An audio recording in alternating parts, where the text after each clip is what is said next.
yan tanggapin mo. Speak by faith, claim by faith, believe on what the Word is telling you, believe the impossibles, and receive all the impossibles. Amen. Di ba sinabi rin niya sa ama niya, ikaw din lulod sa akin. Sabi ng ama niya, ano? Ako? Luluhod ama mo? Blasphemy. Eh nagpunta yung ama niya, si Jacob. Nabasa natin, hari. Lumuhod din pati si ama. Ha ha ha ha! It's the Word of God! Amen. Ay may pangako ang Panginoon. Tuwing kayo rito. Lahat kayo kasi may mga qualification kayo mga. Amen. May pangako ang Panginoon. Lahat ng nagdadaldal sa inyo mapapahiya. Amen. Kaya one of these days, kapag napahiya sa sasabihin mo, Hallelujah, Lord. Amen? Minsan po may mga tao nakakairita, di po ba? Amen. Amen? Minsan ka po mag-irita ako sa tao, gusto ko na ako gumanti. Sabi ng Panginoon, Teddy, vengeance is mine. Sasabi ko, Lord, you're too slow. Ako na.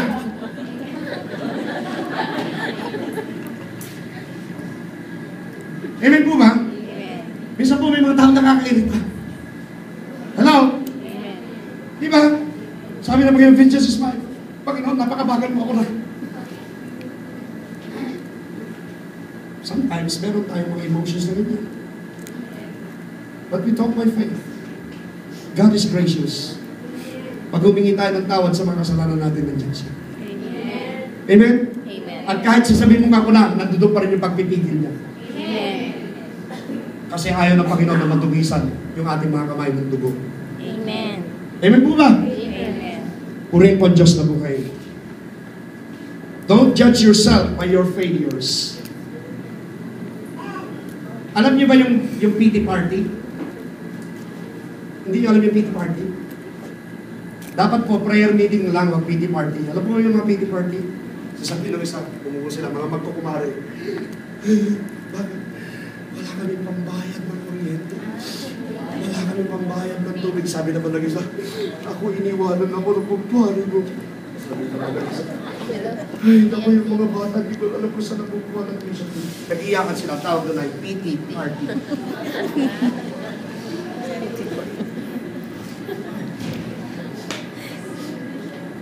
Ang mga Kristiyano po, walang pity party. Amen. Pag may narinig kayo na nagsasabing kawawa siya, at pag may narinig kayo sabihin ganito nangyari sa kanya, sabi mo sa kanya, well, wag yan ang tignan mo. Ang tignan mo yung pangako ng Diyos. Amen.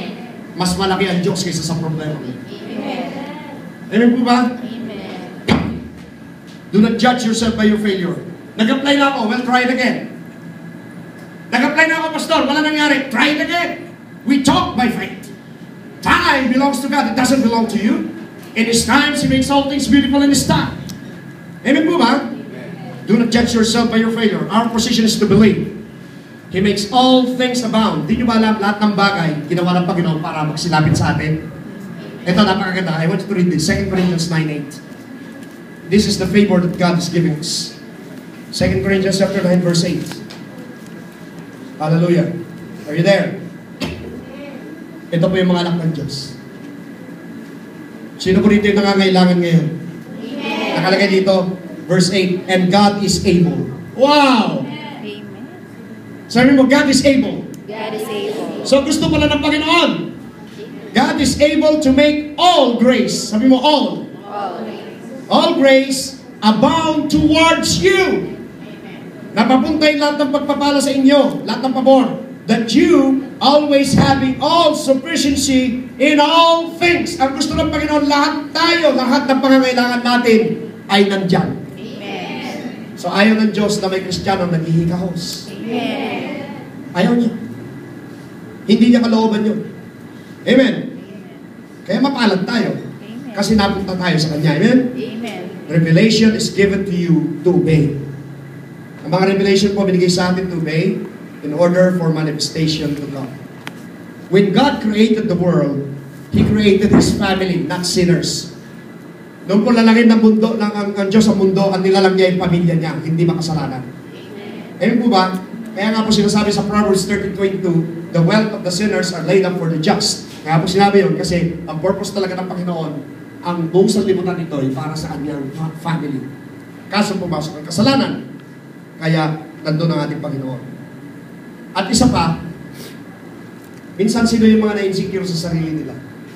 Maging honest kayo. Amen. Sino minsan na-insecure sa sarili? Amen. Minsan kapag may kaopisina ka o may kapitbahay ka, kakilala ka, nakita mo ba't manawit yung maganda? Na ganyan din ako. Nakita mo nagparibad sa ano? Nakita mo, yung mata niya, dati kulay brown, ngayon blue na. Oo, sana blue din ang eyes ko. Mura lang yun, yung nilalagay na gano'n. Anong tawag mo? Contact lens. Lens of the contact. Amen? Sino minsan na-insecure? Lalo pag may nagkwento, uy, ang trabaho ko, na-hire na ako sa trabaho, hallelujah! Amen? Magkano-start mo po yun? Naku, pastor, hallelujah! Great! Mahigit 25,000 pastor to start. Wow, hallelujah! Yung iba nakarinig.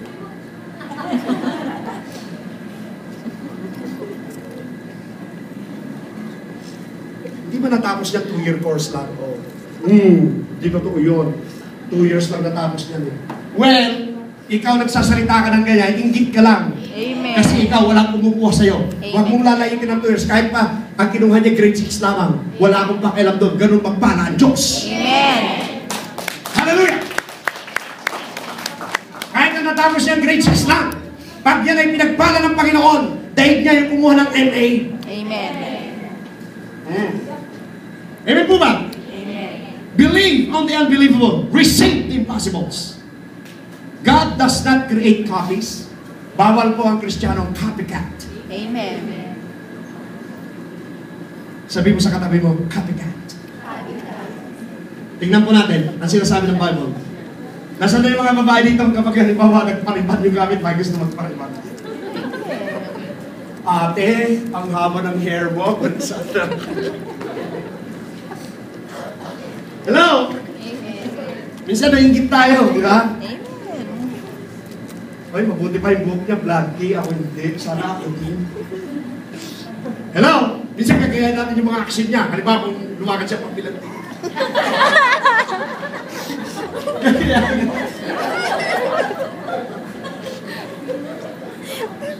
Amen?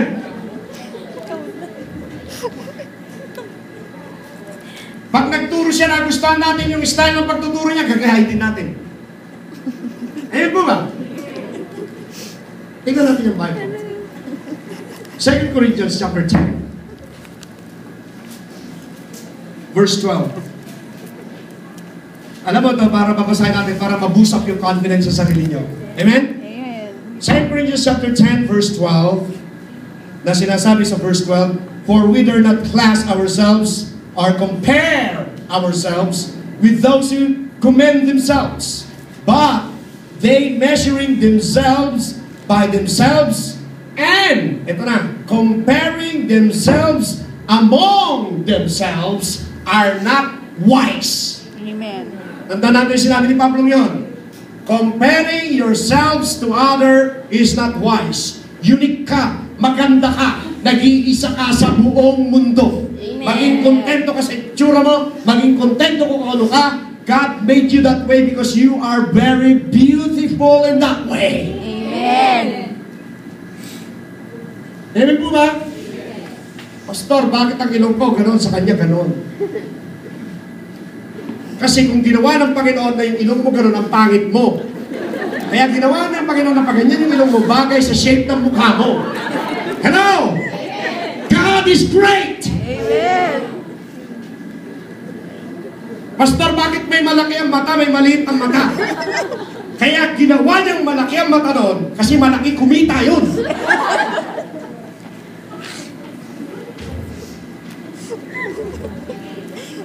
Ay, paano ako, Pastor? Maliit ang mata. Maliit ang kita mo.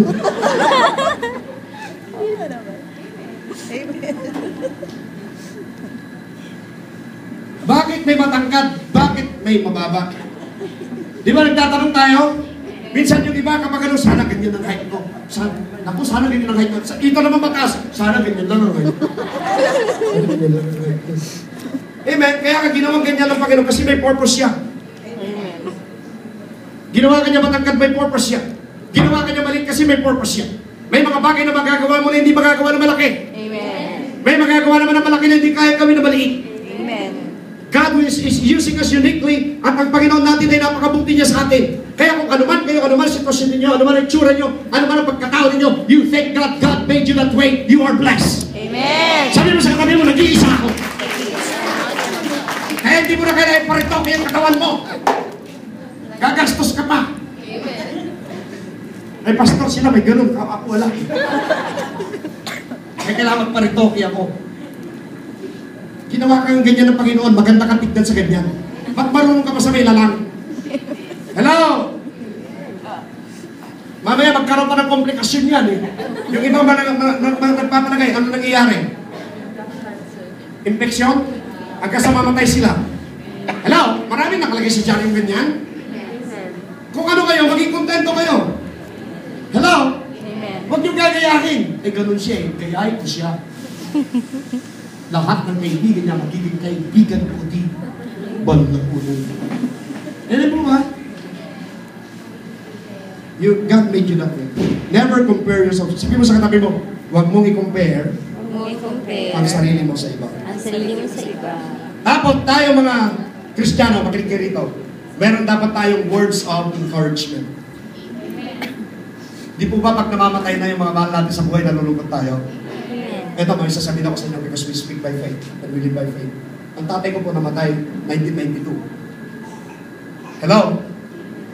Ay, 2006. 2009, I mean. Parang 1992 siya tinaningan pala. 2009 siya namatay. Amen? Pag may nagsasabi sa akin, ang tatay mo, namatay na hindi. Iba na ngayon ang pananaw ko because my father, he belongs to my future now. Oh, he's in my future. How's your father? He is in my future. Amen. Ba't mo nasabi yung pastor? Naalala niyo sa Haring David, nung mamatay yung anak niya, bigla siya naligo. Nagtaka yung mga tao, sabi niya, bakit Haring David?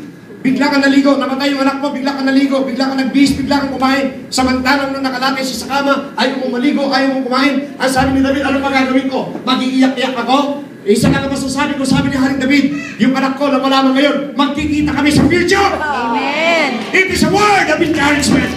Yung mga mahal natin sa buhay, nasa future, lalo na yung mga ligtas, magugulat tayo si Satanas. Kasi po, babalik din tayo dito sa lupa nito. Sasabihin ni Satanas, hindi ba namatay na yan noong 2009? Sasabihin naman tatay ko, I'm back!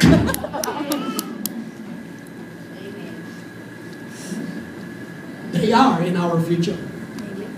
Yung daddy ninyo na namatay, he is in your future. Amen. Kaya dapat meron tayong word of encouragement. Amen. Di ba namatay siya na ganito? Nasa future ko siya. Amen. Amen? Tapos, if I succeed, listen, without sacrifices, because someone went before me and made those sacrifices. Kung naging successful ako, na hindi man ako nagsakripisyo, kasi merong nauna sa akin na nagsakripisyo para ako'y magtagumpay. Ngayon, kung kahit nagsasakripisyo tayo, at hindi tayo nagtagumpay, huwag pa rin kayo mawawalan ng pag-asa. Kasi yung tagumpay, ito yung matatamo naman nung papalit sa iyo. Amen po ba? Kaya dapat po, mamuhay tayo ng maayos, mamuhay tayo na may takot sa Panginoon, mamuhay tayo may pasasalamat sa Diyos, be content with what we are, tanim lang ng tanim, kasi tiyak aani tayo. Amen. Amen. Amen. Believe the unbelievable and receive the impossibles. Ang mga Kristiyano po ay walang masasayang. Amen. Alam po ninyo, may mga kasamahan tayo sa church doon na nandito, nagtilikod kayo, hindi nyo na nakikita, di po ba? Amen? Amen. Hindi nyo na sila nakikita, di ba? Alam po ba ninyo yung mga ginawa nila, hindi mo sayang yun.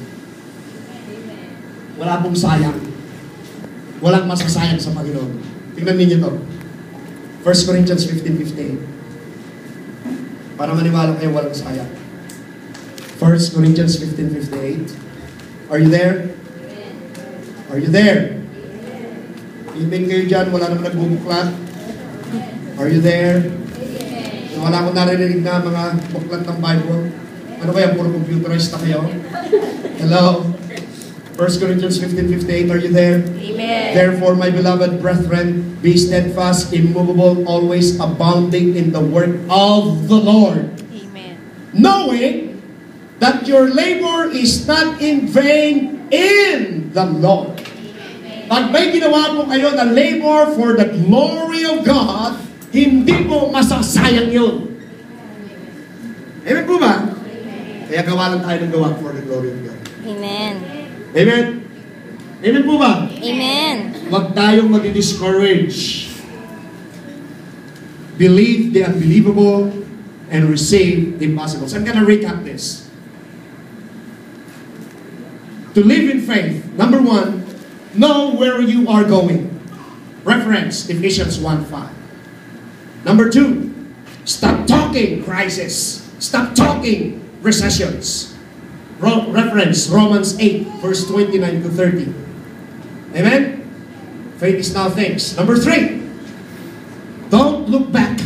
Huwag kang palinga-linga. God is a God of new thing. Amen? Hello? Amen. Reference Isaiah 43, verses 18 to 19. Number 4, do not put conjunction to God's word. Huwag kayo maglalagay ng mga conjunction sa mga salita ng Panginoon. Amen. Number 5, don't judge yourself by your failures. Forget the failure. Omit your failure. Amen? All you need to do is to position yourselves and believe. Number 6, God does not create copies of you. You are original. Amen. Amen? Never compare yourselves to others. 2 Corinthians 10:12. Number 7, you must have words of encouragement. Amen. Dapat tayo ay napagpapayuhan natin ang mga mahal natin sa buhay. Amen? Amen. Amen? Amen. Now, meron po ako nakaligtaan na basahin. And I want you to open your Bible to Isaiah 43. Let's read the one. Isaiah 43, verse 18 to 19. Isaiah 43, verse 18 to 19. Are you there? Hello?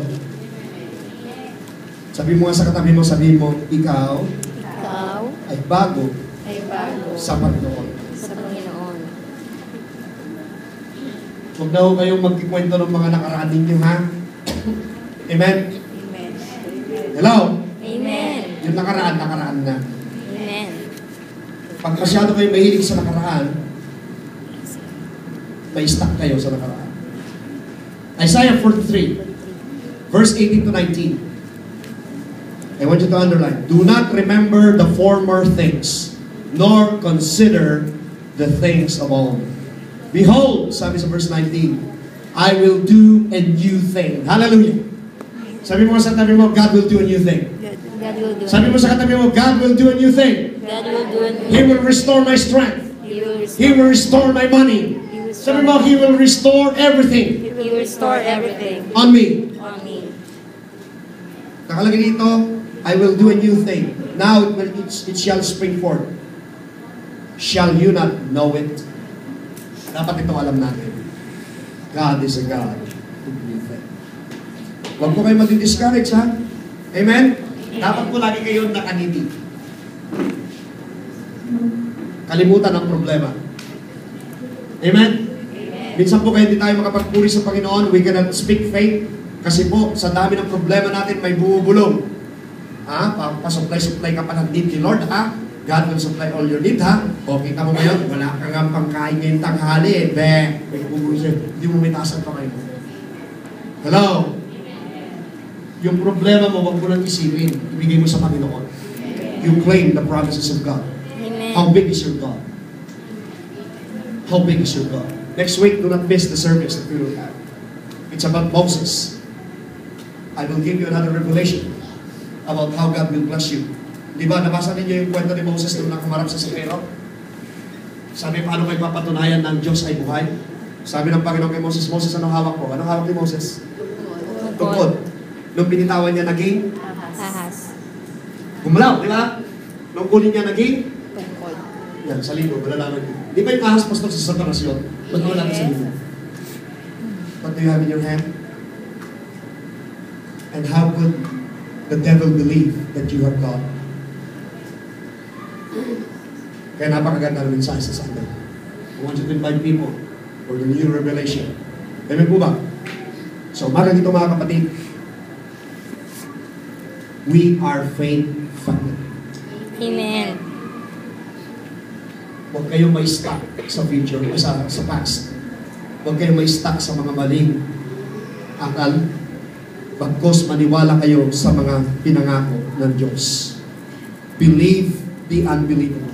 That God will sustain you. That God will heal you. That God will prolong your life. The Lord is my shepherd. I shall not want.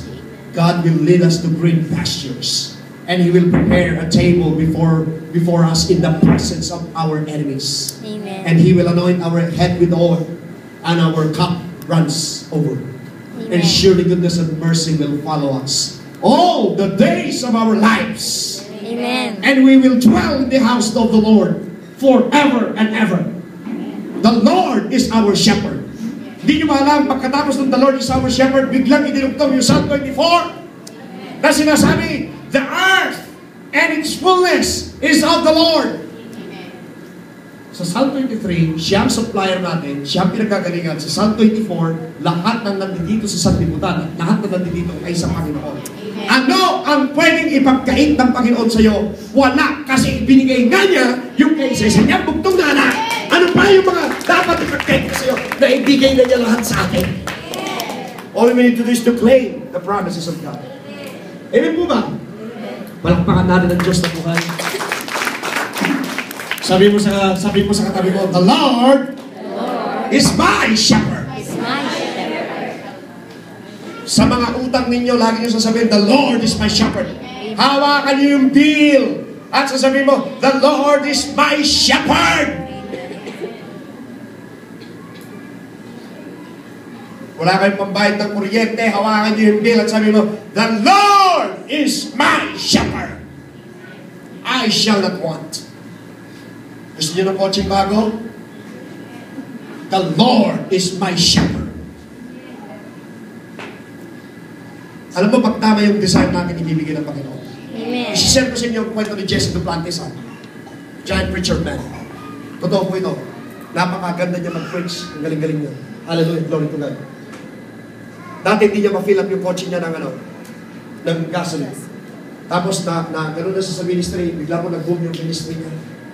Biglang nag-boom. Nasa gasoline station siya. Biglang may dumaan na jet. Sabi raw ni Lord, Jesse, did you see that? Sabi raw niya, yes, I see, Lord. I'll give you one of that. Oh Lord, that's too much. Sabi ng Panginoon sa bibigyan kita ng ganyan. Alam mo sinabi niya? Oh Lord, wala nga akong pambayad sa sakyan. Pa kaya? Sabi ng Panginoon sa kanya. Sabi sa kanya ng Panginoon, ang posisyon mo ay maniwala ka. Hindi ko sinabing bayaran mo. Maniwala ka, tanggapin mo. Amen. Hindi nyo na mo yan. Amen. Ang sabi ng Panginoon sa kanya, hindi ko sinabing bayaran mo. Ang sinasabi ko sa iyo, kaya mo bang tanggapin yung sinasabi ko sa iyo? Amen. At sabi, okay Lord, let it be Lord. Alam mo, hindi lang isang, tatlo ang jet na dumating sa kanya. Amen. At nakakapagbiyahe siya kahit saan. At ngayon, tinitignan siya itong pastor na sikat. Tatlo ang jet. Nagpunta siya sa Africa, ngayon naalis siya, punta siya sa Africa, babalik siya agad. Hello? Amen. Walang imposible kung kaya niyang gawin, kaya din niyang gawin sa iyo. Amen. Palapakan natin ito sa Lord. Ang tanong ng Panginoon, kaya mo ba tanggapin? Minsan kasi sabi natin, Lord, too much. I will bless you, no? Lord, dito na lang ako sa ilalim ng iyong tulang. Okay. Sasabi ng Panginoon, okay. Amen po ba? Kung ano yung gusto natin, yun ang magaganap. Amen. You are the architect of your own life. Amen. Amen? Amen? Amen. Kaya pag sinabi mo ganyan ka na talaga. We are the architect of our own life. Mangarap po tayo, yung pangarap natin nakasalalay sa salita ng Panginoon. Huwag kang mangangarap na sasabihin mo, yung bahay ni Pastor gusto ko. Bawal yun. Dapat ang pangarap mo, Lord, magkaroon din ako ng bahay na kakaya niya. Pero pag sabi mo, Lord, yung kay Pastor, akin na lang. Bawal po yun. Amen. Mangarap kayo, kailangan yung sa inyo. Amen. Amen po ba? Kasi po ang Panginoon hindi marunong mambawi. Hindi niyo sasabihin, Lord, yung bahay na yun ang gusto ko. Sasabihin, okay, lipat ko, dito ka na. Hindi po ganun ang Panginoon. Ang Panginoon, He always opens a great door of opportunity. Amen. Tayo po lahat ay